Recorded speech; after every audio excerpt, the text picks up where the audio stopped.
Hey Kyle, I sent the living expenses for this month. Please be careful with your spending, okay? At the end of every month, I called Kyle to confirm the transfer. I thought he might find frequent calls annoying, but I still wanted to hear his cheerful voice at least once a month. Thanks for the $15, Mom. I've been living on ramen noodles every day. Wait, what? I've been sending you $1,500 each month. What? We were both confused. According to my bank statement, I had indeed transferred $1,500 to Kyle's account. Why did he think it was only a fraction of that? $15 doesn't go far.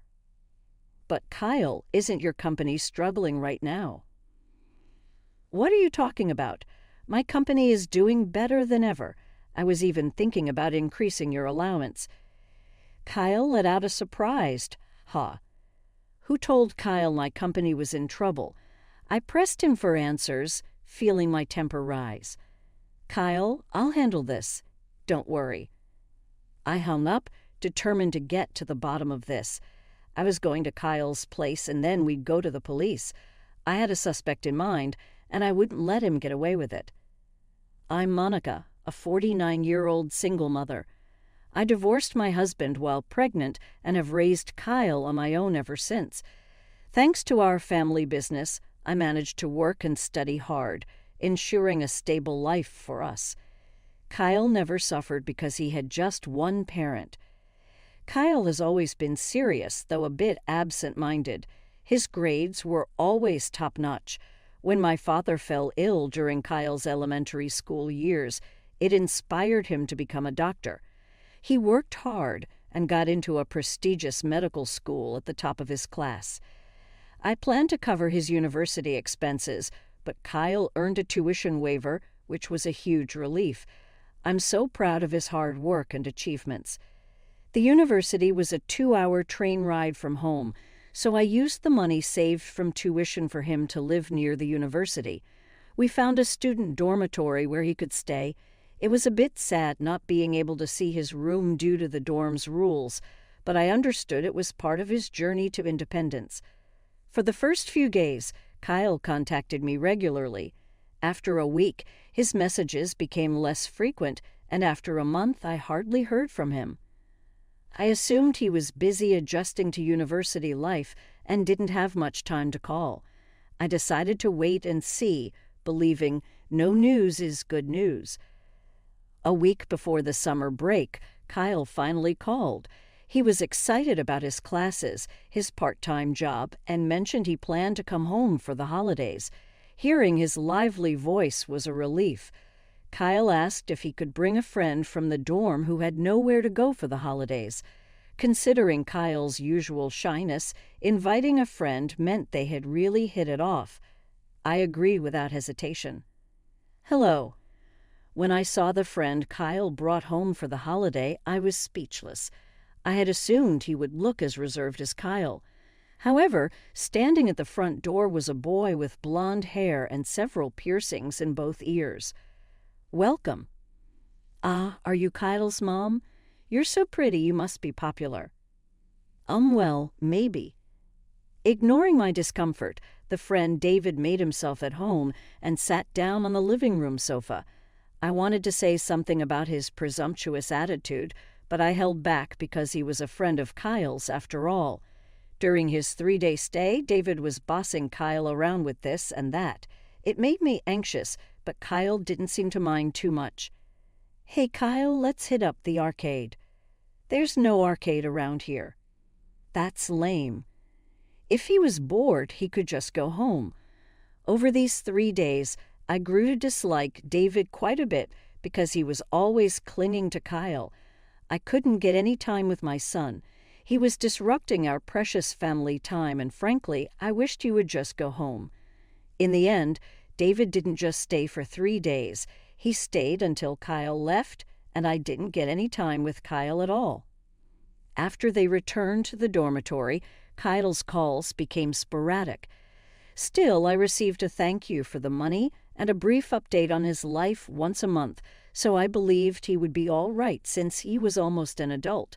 But come fall, I got a call from Kyle mid-month, which was unusual. "Sorry, I've been a bit busy and can't work my part-time job. I can't make rent. Could you send me some money?" "Is it because of exams? But I'm not thrilled about you overspending. I'll send it this time, but be careful from now on." When I said that, Kyle replied with a dispirited, "I'm really sorry." It was unlike Kyle to run into money trouble, so I had a feeling David might be involved. "Hey, is there something you're struggling with right now?" "I'm fine. Thanks for everything. Don't overdo it, all right." Got it. Kyle's lack of energy in his voice concerned me, but I thought he must be feeling down because it was the first time he had money problems. Then, at the end of the next month, I called Kyle. "Hello, Kyle. I've put this month's living expenses into your account. Don't waste it, okay?" I always called him at the end of the month to confirm the transfer. I figured calling a young man too often might be annoying, but I still wanted to hear his cheerful voice at least once a month. "Thanks for the $15 each month. I'm eating ramen noodle every day." "What?" "I've been transferring $1,500 every month." "Huh." We both were puzzled by what the other had said. According to my bank book, I had been transferring the usual $1,500 into Kyle's account, so why did he think he was only receiving 1/10 of that? $15 isn't enough for anything. "But Mom, isn't your company having a tough time?" "What are you talking about? This year's been our best yet. I was actually thinking of increasing the amount I sent you." Kyle responded with a surprised, "Huh," to my words. "Where on earth did you hear that my company was in trouble?" I managed to find out who said it, and it made my blood boil.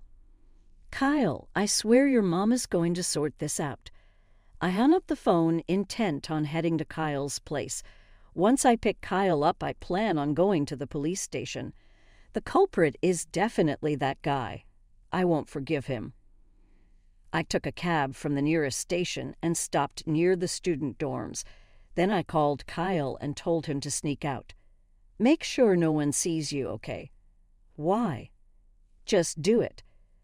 Kyle seemed unconvinced, but he kept his promise and snuck out of the dorm.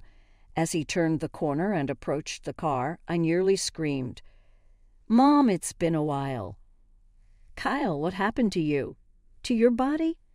He was healthy when I saw him in the summer, but now in front of me was my son, looking nothing but skin and bones.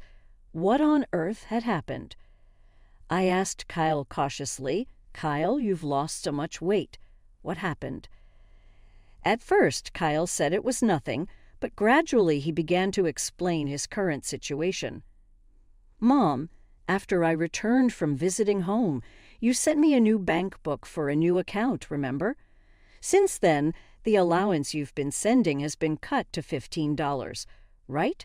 I was really struggling, but I heard from David when I was home that you were talking about folding the company, so I thought life must be tough."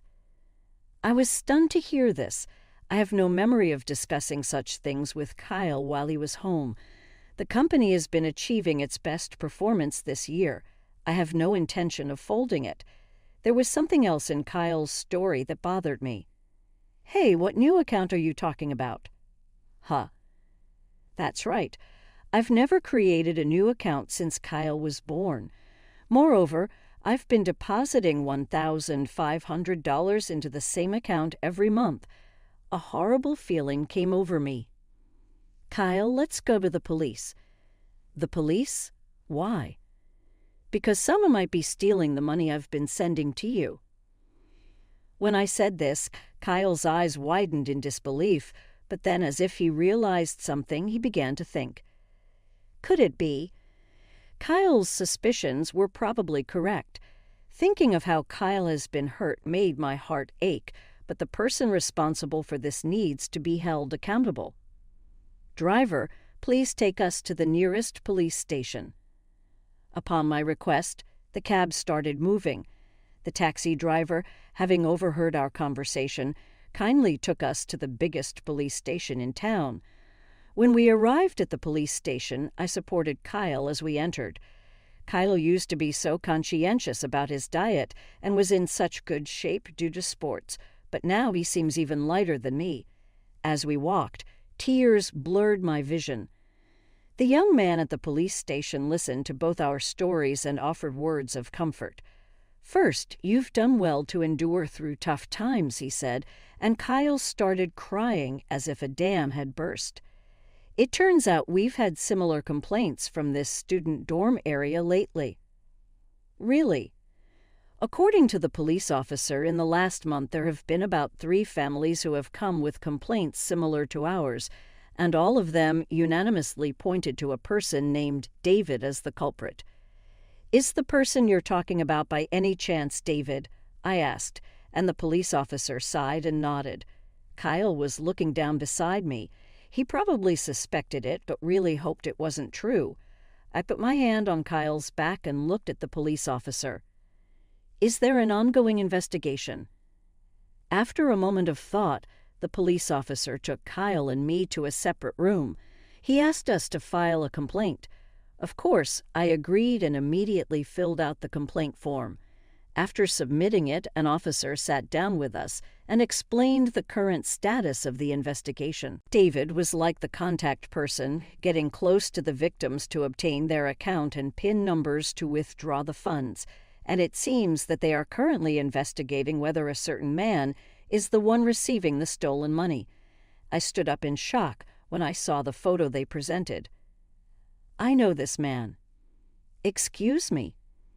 Even the police seemed surprised, their eyes wide as they looked over at us. I took a deep breath to calm my pounding heart. Then I began to talk about the man in the picture. "That's John Miller, right? He's my ex-husband and Kyle's father." "Wait, my dad?" "Yes, the man in the photo was John, my former husband. The reason for our divorce was a mix of financial issues and affairs. After the divorce, I lost touch with him and never received child support. I thought it better that Kyle not meet him and be influenced negatively, so I never followed up on John's whereabouts, but I never imagined he'd be involved in a police matter. I felt a chill run through me. Basically, Kyle had been scammed by both an important friend and his biological father." Kyle was so shocked that he just stood there with his mouth open. "Actually, we found out that John and David are father and son as well." "What?" David had told me before that he was the same age as Kyle. Kyle's dorm does thorough ID checks, so that was probably true. But if that's the case, it means that John had another woman pregnant at the same time as me. I no longer have any feelings for John, and though it's after the fact, it was still a shock. "Are you saying David and I are brothers?" Kyle seemed unable to comprehend this astonishing revelation. I was at a loss for words in the face of this unexpected fact. "I'm sorry, but we need a bit of your cooperation." "Of course. I won't hesitate to help catch those 2. Kyle gave a small nod in agreement with my words. Following the police's instructions, we decided to take the necessary actions. I sneakily returned Kyle to the dorm, and I stayed at a nearby hotel.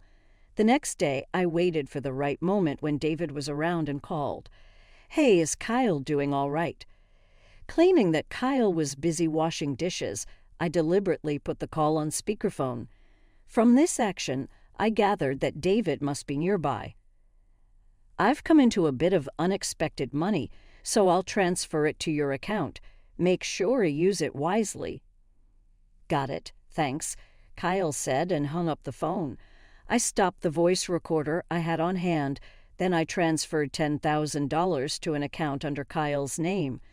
The next morning, Kyle checked his online banking and sent the proof to the police.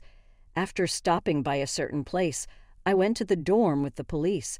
I explained the situation to the dorm manager, who immediately took us to David's room. When I pressed the bell, annoying footsteps approached from inside. "Who is it?" Wait, what? David opened the door briskly and froze. He didn't understand why Kyle's mother and the police were standing together in a place where outsiders were not allowed. David seemed genuinely clueless.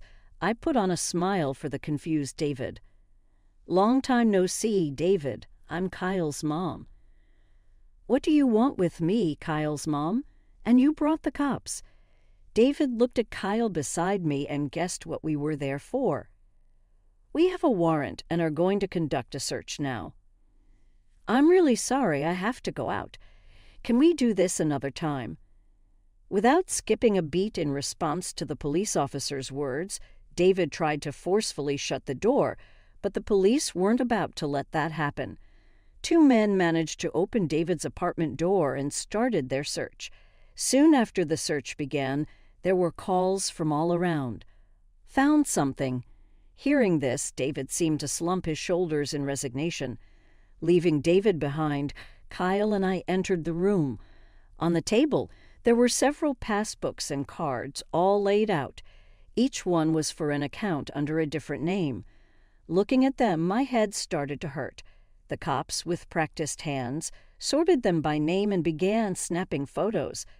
"How did this get out? Kyle, did you rat me out? I thought you were my best friend. You must have been laughing at me on the inside while I was going through tough times." "It's not what it looks like. There's an explanation for all this." David tried to come up with all sorts of excuses to escape blame, but Kyle didn't react at all. Agitated by Kyle's attitude, David looked as if he was about to grab him at any moment. That's when I opened my mouth. "Swindling money from your own half-brother. That's just the lowest of the low." "Half-brother? Who's related to whom?" "You and Kyle are half-brothers," I said. Frozen by my words, David stood still. Given that he had limited his targets to students, it seemed certain that he had shared the preliminary investigation information with John. Because of my family's unique business, when John did some digging on Kyle, he would have quickly realized that he's my son. "No way." "It's true. John Miller is my ex-husband and Kyle's biological father.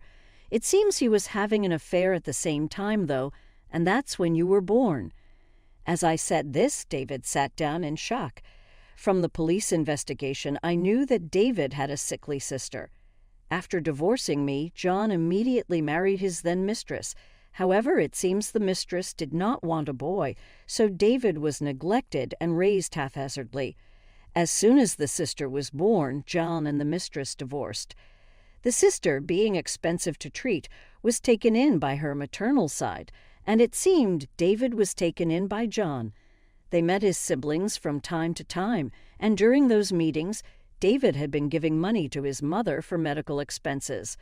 Learning this, I felt the significant presence that the concept of siblings held for David, and it seemed my hunch was correct. "I've been exploiting my own siblings." With those final words, David was taken away by the police. Kyle and I just went to the police station and were shown only the parts of the passbooks that concerned us. It turns out David had been getting people drunk or accompanying them shopping, and when stopping at the ATM, he would take note of the pins. Later, he would visit their rooms and take the passbooks, cards, and even IDs. The reason he had come back home with Kyle during the holiday was to check if my family was wealthy. He would then create new accounts, hand them over to the victims, and whenever money was deposited into their original accounts, he would withdraw everything only to deposit a little back into the new ones. No wonder I couldn't figure out what I had spent my money on when I updated my passbook. Now it all made sense, and I sighed. It didn't take long for David to name John as an accomplice, and by the next evening, John too had been apprehended. I went to the police and shared everything about John's background with them. A little while later, I went to visit John. Kyle wanted to come, but I asked to go alone this time and had let him wait outside. John, whom I hadn't seen in 20 years, had aged, but his attitude of looking down on others was still there. "Man, I've really done it this time. Got too carried away, I guess." Without a hint of remorse, that's what John said, and I couldn't hold back my anger. But yelling now would just wash away all the effort I've put in so far. I forced a smile. "Pathetic, aren't you? Lost it all on the horses, but hey, I'll just call my folks after ages and get out of here soon." John replied casually as if making small talk. I slapped a piece of paper in front of him. His smug look changed instantly. "Hey, what the heck is this about?"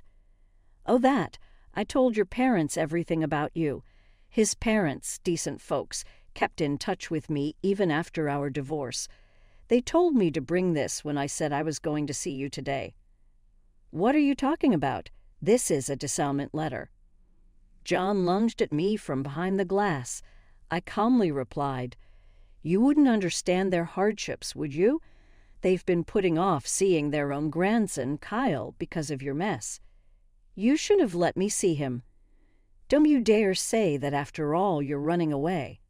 Raising my voice, a cop in the room told me to calm down. I took a deep breath to settle down. "Anyway, this means I can finally show your mother her grandson. Oh, and about David." "What about David? He's got nothing to do with you." "He doesn't want to see you ever again. Says he doesn't want anything to do with a father who'd exploit his own kids. Your mom said she'd take him in." "You're kidding. Without him, how am I supposed to live?" John sounded so pitiful that I just had to laugh. "Well, maybe you should start working and pay off your alimony." "Monica, come on. We go way back, right? Help me out." "How funny. Whatever we had ended 20 years ago." I answered with the biggest smile of the day, and John looked utterly hopeless. Feeling a wave of relief, I walked out of the visiting room without looking back. John's other crimes came to light, and he got a prison sentence. He won't be out for at least 5 years, giving us all some peace of mind. David, being a minor, ended up on probation. He's apparently being re-educated under the strict guidance of his foster parents now. Their home is even deeper in the boondocks than ours, with absolutely no form of entertainment, so it seems David's having a tough time. By the way, his sister is planning to undergo surgery abroad, and the money David was desperately gathering was for that purpose. However, it turned out that John had been embezzling those funds. David seems like he's still at an age where he wants to enjoy himself, but each time he gets a talking to from his foster parents. Kyle was initially confused, but he's buckled down and is studying hard to become a doctor, which was his original goal. He's been moving up in school and is about to face the national board exams soon. As for me, my company has grown even more, and I've been able to increase the financial support I give to Kyle. On top of that, someone who has been with the company through thick and thin and who Kyle has been fond of since he was a kid has unexpectedly proposed to me, and I'm currently holding off on my answer. It was Kyle who suggested that this person should propose, saying, "You might as well marry rather than just date." I was a bit impressed. He knows me so well. Nevertheless, with Kyle's clinical rotations and exams coming up next year, the expenses will surely increase. I'm thinking that I should first support Kyle in becoming a fine doctor before I start considering